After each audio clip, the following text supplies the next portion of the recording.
These are some insights that I learned from working with Deepak Chopra and what he kind of opened up in me.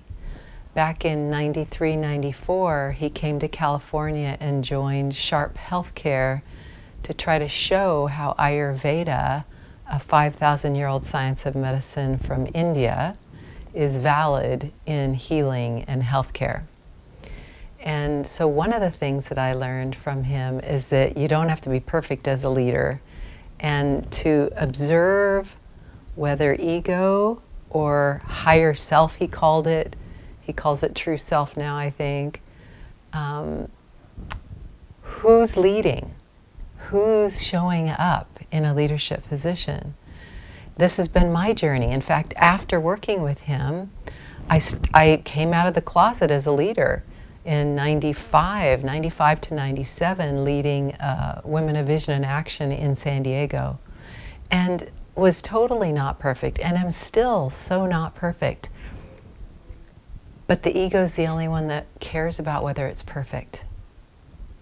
And a lot of the leadership development that we hear out there is about how to create a more powerful human egoic structure versus how does true nature come forward and lead in you.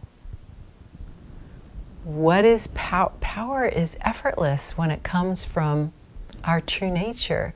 It's powerful to be authentic, to be honest, to be who you are, regardless of what people think. A whole bunch of people did not like Deepak. One woman sued him.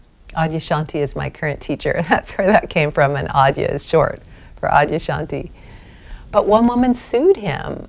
People would call him deep pockets because he makes a lot of money from selling his books.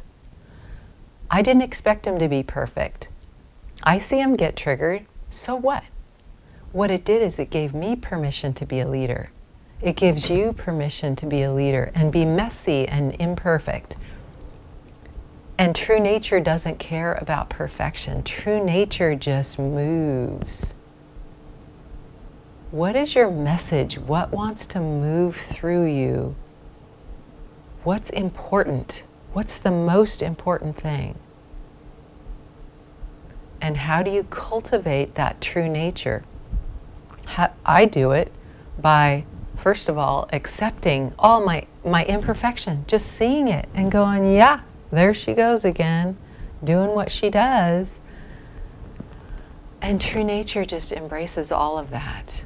And people trust me because they see the messiness, they see the goodness, they see all of it. So that's one really important thing about leadership is truth, trust, honesty, right? That's when you trust people.